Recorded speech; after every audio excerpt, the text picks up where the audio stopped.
ছেলেকে শিক্ষিত করেছেন, MA পাস করিয়েছেন, কিন্তু মানুষ তৈরি করেননি। কেন? আপনার ছেলে সেদিনই মানুষ হবে যেদিন আপনার ছেলে স্বধর্মের প্রতি শ্রদ্ধাবান হবে। যে গাদামার্খা বাবারা মেয়ের অশ্লীল পোশাক দেখেও মেয়েকে শাসন করতে পারে না, ওর সন্তান জন্ম দেওয়া আর শ্রীগাল কুকুরের সন্তান জন্ম দেওয়া এক। আমার কথা হচ্ছে, ভাগবতীয় কথা অনন্তকাল বলে বলে যদি সংস্কার না হয়, যদি চরিত্রের পরিবর্তন না হয়, ওই রকম ভাগবতী কথা বলার দরকার নেই। প্রয়োজন আছে? গীতায় তুলসী দিতে দিতে গীতার পৃষ্ঠা ছিঁড়ে ফেলছে, তোর ওই রকম পৃষ্ঠা ছিঁড়া পুজো দিতে হবে না, গীতাকে পড়। ওই পৃষ্ঠা ছিঁড়া পুজো দিতে হবে না, এগুলোকে পরিত্যাগ করুন। তাহলে এখানে কি অনার্য সংস্কৃতি, কি নারী জাতি আগে কি বলছে?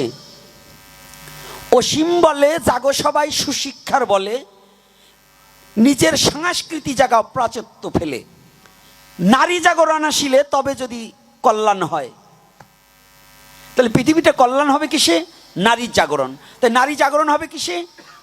যেদিনকার নারীর অশ্লীলতা পোশাক এবং অশ্লীলতা ব্যবহার এবং বাক্যের দ্বারা নারীর অশ্লীলতা যাবে, সেদিন থেকে সনাতন ধর্মের উন্নতি হবে। না হলে এই নারী যতদিন পর্যন্ত আনারী থাকবে, ততদিন পর্যন্ত সনাতন ধর্মের মুক্তি হবে না। কি করে? মায়েরা যারা আছেন, আপনাদের সর্বপ্রথম আর একটা কথা বলছি, চরণে হাত রেখে বলছি, যারা বৈবাহিক জীবনে শাখা সিঁদুর নিয়ে পৃথিবীতে আছেন, আপনাদের জীবন ধন্য যে আপনি সনাতন ধর্মে জন্মগ্রহণ করতে পেরে সনাতন ধর্মের বৈদিক নিয়ম অনুসারে আপনার ললাটে সিঁদুর এবং হাতে শাখা দিয়েছে। এটা আপনার পরম সপ্ত জন্ম নয়, কোটি জন্মের স্বীকৃতির ফলে সনাতন ধর্মে আপনার জন্ম মিলে। আর সেই শাখাকে এবং সেই সিঁদুরকে পরিত্যাগ করে যারা টিপ ব্যবহার করেন, এটা সম্পূর্ণ অবৈধ।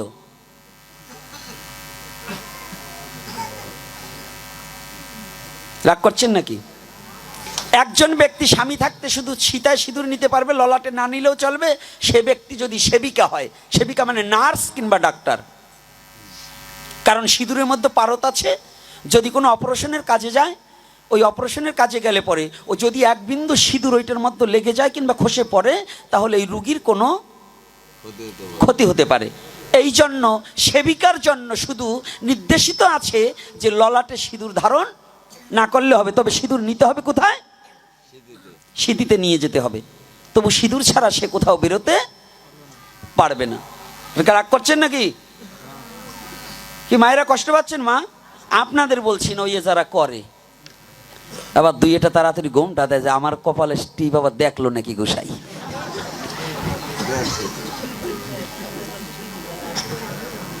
কায়দা আছে তো। এই যে আপনাদের পাড়ায় আসতেছি, দাঁড়ান একটু ধৈর্য ধরেন, বাইবেন না খালি অগোপাড়ায় থাকবেন, আপনার গোপাড়ায় আসতেছি। কারণ ওই এক পাড়ায় দিলে তো কাজ হবে না। হ্যাঁ, সংসার সুখের হয় রমণীর গুণে, গুণবতী স্বামী যদি থাকে তার সনে। খালি নারী গুণবতী হলে তো কাজ হবে না, পুরুষেরও গুণবান হতে হবে। যদি গুণবান না হয়, একটা হলে তো কাজ হবে না, দুটোরই সমান সমান হতে হবে। ছাড়িস না হাতের বান, টেনে রাখ সমান সমান। বহিছে প্রেমের তুফান সেই কমলে, কত স্বর্ণখনি মুক্তা পথর ডুব দিয়া তোল গুরু বলে, গৌর প্রেম করবি যদি আইলো দিদি আয় সকালে। গৌর প্রেমের এমনি দশা, না করলে যায় না বুঝা। আর আগাবো না। আপনাদের চরঞ্চলে তত্ত্ব গান খুব ভালো শোনে, কিন্তু তত্ত্বে মাতে না, তত্ত্বে মাতোয়ারা হয় না। তত্ত্বগান এই চরঞ্চলে বহুত। এই গজারিয়া যখন আসতাম,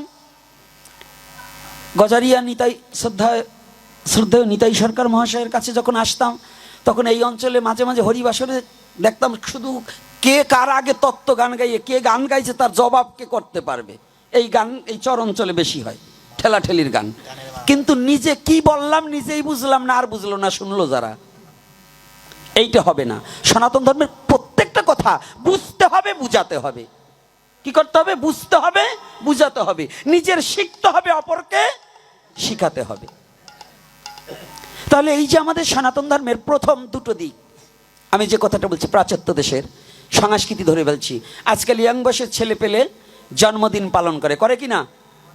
সনাতন ধর্মে জন্মদিন কবে হয়েছে এটা জানি না, কিন্তু সনাতন ধর্মে জন্মদিন পালন করার বৈধতা আছে, বৈধতা আছে। কিন্তু আপনারা যা করেন এটা নয়। আপনারা খ্রিস্টান ধর্মের অনুসারী। কেন খ্রিস্টান ধর্মের অনুসারী? আপনারা কেক কাটেন এবং মোমবাতি জ্বালিয়ে ফু দিয়ে নিভিয়ে দেন। এটা কোন ধর্ম অনুসারী? কথা বলেন না কেন? জোরে বলতে হবে। কোন ধর্মের? খ্রিস্টান ধর্ম। দেখছেন, যখনই আঘাত লাগে তখন কিন্তু কথা বলবো না। এর উদ্দেশ্য হচ্ছে এগুলো কোন ধর্মের? খ্রিস্টান ধর্মের। সনাতন ধর্মের বৈধতা কি? পায়েস রান্না করে ওই ঘিত প্রদীপ প্রজ্বলিত করে ভগবানকে আরতি নিবেদন করে ওই আরতির প্রদীপ আপনার সন্তানকে দেখাতে হবে, যাতে তার সমস্ত অমঙ্গল দূরীভূত হয়ে যায়, তার দীর্ঘ আয়ু হয়। ওই প্রদীপ প্রজ্বলন করার, ঘিয়ের প্রদীপ প্রজ্বলন করার নিভানো নয়, যে উদ্দেশ্য হচ্ছে আপনার সন্তানের সমস্ত জীবনের অন্ধকার দূরীভূত হয়ে দিব্য জ্ঞানের প্রদীপ প্রজ্বালিত হোক, এ যেন ভক্ত হতে পারে। সনাতন ধর্মের আর্য মহর্ষিদের প্রত্যেকটা জিনিস, প্রতিটা পর্ব মানুষের কল্যাণকর। সনাতন ধর্ম তোমাকে যা দিয়েছে পৃথিবীর কেউ তোমাকে তাহা দিতে পারবে না।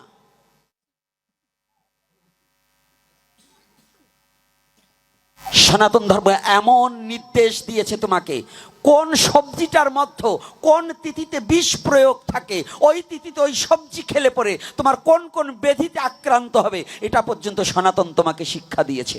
এটা পৃথিবীতে কোথাও পাবে না। বলুন, একজন বলতে পারবেন? আছে কিনা? পঞ্জিকায় লেখা আছে কিনা কোন কোন তিথিতে কোন কোন খাদ্য অভক্ষ? আছে কিনা? ওই আমরা মানছি, আমরা মেনে চলছি, মানছি না। তাহলে সনাতন ধর্মে আপনাকে কি, আপনি যদি নিজে না মানেন নিজের ধর্ম, আপনাকে কি করে ধার্মিক হবেন আর কি করে সনাতন ধর্ম তত্ত্ব বুঝতে পারবেন? সনাতন ধর্ম একটা সন্তান নিয়ম পৃথিবীতে আনার সমস্ত কলাকৌশল পৃথিবীতে সনাতন ধর্মে দিয়ে দিয়েছে, আপনারা সেটা সম্বন্ধে অবগত নই। আজকে সনাতন ধর্মের ছেলে মেয়েরা কেন মন চঞ্চল হবে, কেন ধর্মান্তরিত হবে, এর জন্য দায়ী মা বাবা। প্রতিটা মা বাবা। কেন মা বাবা? আপনার ছেলে মেয়েকে কুসঙ্গ করিয়েছেন, কোনোদিন ভাগবত সঙ্গ করাননি, কোনোদিন সাধু সঙ্গ করাননি, কোনোদিন গীতা ভাগবতের সঙ্গ করাননি। আপনারা কয়জন মা বাবা আছেন যে আপনাদের ঘরে কয়খানা ধর্মগ্রন্থ কিনেছেন? কিনছেন? কেনেন নাই। আজ থেকে আরো 15 বছর 20 বছর আগে সারা গ্রামে এক বাড়িতে হয়তো একখানা গীতা পাওয়া যেত, তাই না?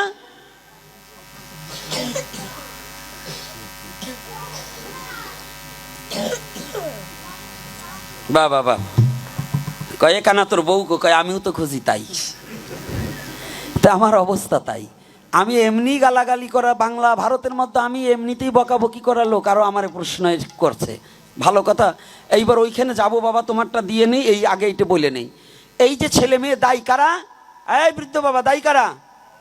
ছেলেকে শিক্ষিত করেছেন, MA পাস করিয়েছেন, কিন্তু মানুষ তৈরি করেননি। কেন? আপনার ছেলে সেদিনই মানুষ হবে যেদিন আপনার ছেলে স্বধর্মের প্রতি শ্রদ্ধাবান হবে, নিজের ধর্মকে যেদিন জানতে পারবে, বুঝতে পারবে। আপনার ছেলেকে আপনার ধর্ম সম্বন্ধে কতটুকু জানিয়েছেন? আজকে ইয়াং জেনারেশন ছেলে, এতগুলো ছেলে আসছে, আমি কয়েকটা আসবার সময় দুটো ছেলেকে আমার চোখে পড়লো, গলায় মালা আছে, আর এতগুলো ছেলে প্যান্ট পরেছি 2000 টাকা দামের, শার্ট গায়ে দিয়েছি 1500 টাকা দামের, কোটটা পরেছি 2500 টাকা দামের, অথচ 50 টাকা হলে একটা তুলসীর মালা পাওয়া যায়, সেটাকে গলায় দেওয়ার মতো হিন্দু ছেলে খুব কম। লজ্জা করে তো, ওটা পড়তে লজ্জা করে, কিন্তু সিগারেট টানতে স্মার্ট লাগে। যারা তুলসীর মালা গলায় দিতে লজ্জা করে, সিগারেট খাওয়া মনে করে ঝাঁটা দিয়ে পিটাতে পিটাতে গ্রাম ছাড়া করতে ইচ্ছে করে এগুলোকে।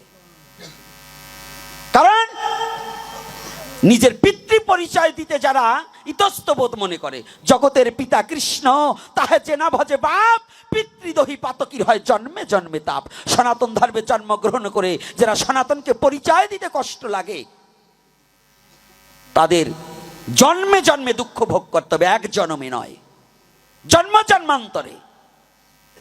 এরাই কারা? পিতামাতা। কেন দায়? আপনার সন্তানকে আপনি শিক্ষা দিতে পারেননি।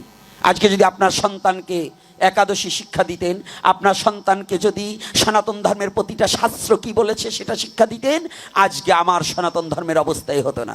এই কোমলমতি মেয়েগুলো, এই প্রতিটা মেয়েকে 20 বাড়ি খুঁজলে পরে একটা লক্ষ্মীর পাঁচালী পাবো কিনা তাই সন্দেহ, একটা শতনামের বই পাবো কিনা সন্দেহ। কি পাওয়া যাবে? কিন্তু প্রতি ঘরে দেখুন, মানুষ যদি 6 জন থাকে তার 13টা মোবাইল হতে পারে, আছে কি না? মানুষ 6 জন 13টা মোবাইল।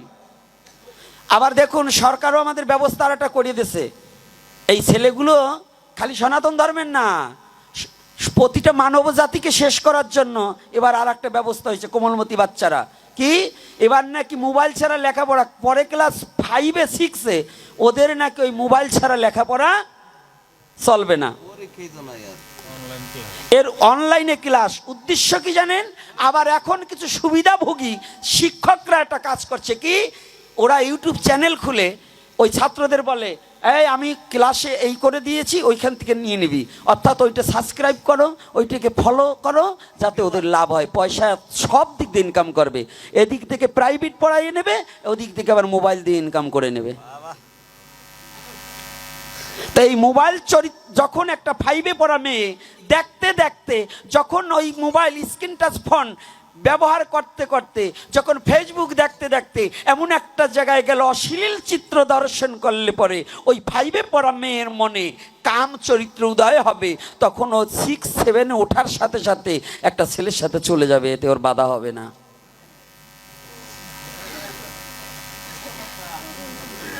এগুলো থেকে ফিরাতে হলে আপনার সন্তানকে আগে কি শিক্ষা দিতে হবে?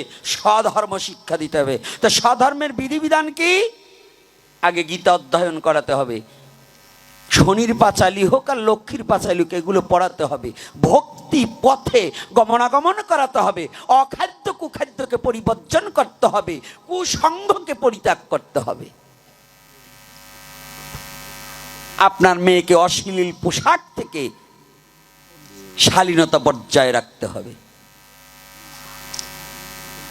যে গাধা মার্খা বাবারা মেয়ের অশ্লীল পোশাক দেখেও মেয়েকে শাসন করতে পারে না, ওর সন্তান জন্ম দেওয়া আর শ্রীগাল কুকুরের সন্তান জন্ম দেওয়া এক।